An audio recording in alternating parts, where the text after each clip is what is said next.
B-roll, a term we've heard a million times. But what is it? Look around your house right now. There's a shot in it. A good one, and maybe even a great one. The coffee cup, the window, the stairs you walk through 50 times a day that you don't even realize is a cinematic shot.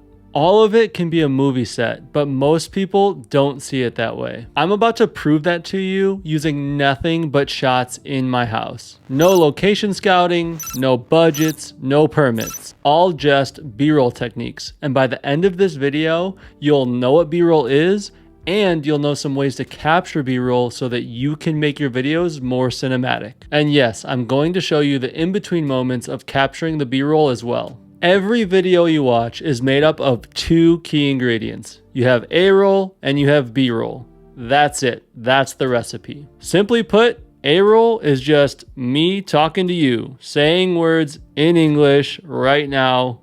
That's it.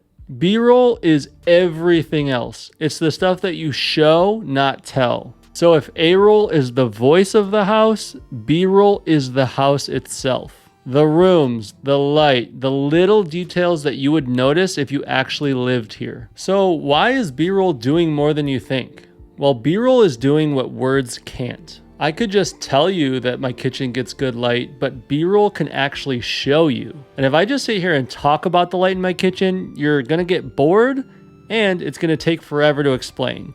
With B-roll, I could just show a clip and that's it. You'll get the idea.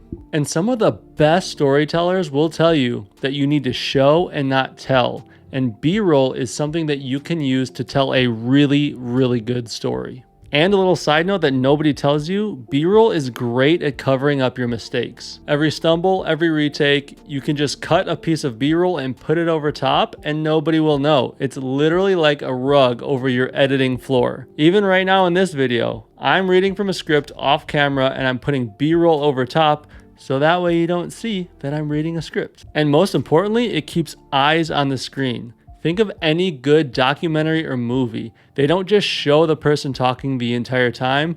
They cut B-roll throughout the video or the movie to keep it interesting. Because someone who just talks to the camera for 4 minutes straight is literally asking people to leave. Now let's actually get some B-roll and make it cinematic. Foreground, also known as dirtying the shot. This is where you put something in front of the camera out of focus to add more depth to the shot. Shot 1, I have a clip of me sharpening a knife.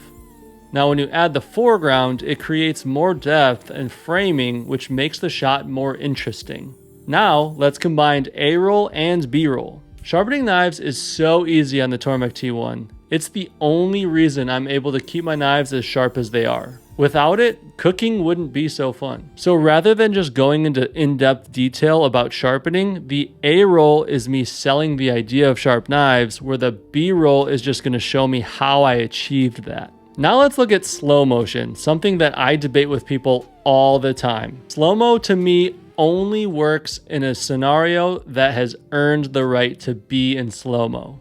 And frankly, I think some people rely way too heavily on slow motion in their videos. If I slow-mo myself walking to the fridge, that's not dramatic, that's just a boring shot happening slower than real life. Slow-mo is a spotlight. Point it at something that actually deserves it. Handheld versus stabilized shot, another topic that I argue a lot with other videographers. Handheld is used to feel grounded as if you were there, and it gives a very raw feel, which is why I personally prefer handheld over using something like a gimbal. And if you're filming something like a fight sequence, if you have a buttery smooth shot with a gimbal, it's not gonna be convincing.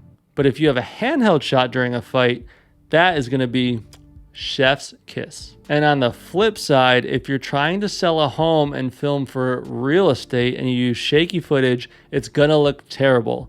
That's a scenario where using a gimbal, some sort of stabilizer, is actually going to help sell the house as opposed to using handheld. Shot variety. You got wide, you got medium, and you got tight. The wide shot is gonna set the scene. It's gonna show the person in relation to where they are. The medium shot is going to introduce the character just a little bit more. You're able to convey emotion and give a little bit more inside look at the character in the space that they're in. And finally, the tight or close-up shot. These are going to give you more details on the little things that you aren't used to seeing, making the video more interesting. Movement in a shot, something that you can tweak to change how your video comes across. If you do a stable tripod shot, you're able to let the viewer digest the entire scene and maybe look at some details that another viewer didn't even notice. But if you add some camera movement, as the filmmaker, you can now guide the viewer's attention to a specific part of the video. Match your B-roll to the actual words that you're saying. Now I know this sounds obvious, but if I'm sharpening on the Tormek T1 and I'm talking about sharpening and I show you a clip of me grabbing a coffee cup, you're going to be confused. But if I show myself sharpening and I'm talking about the sharpener, you'll now understand where the video is going. Nothing in this video was anything special. It was my kitchen, a knife sharpener, and a coffee mug. And that's the actual point.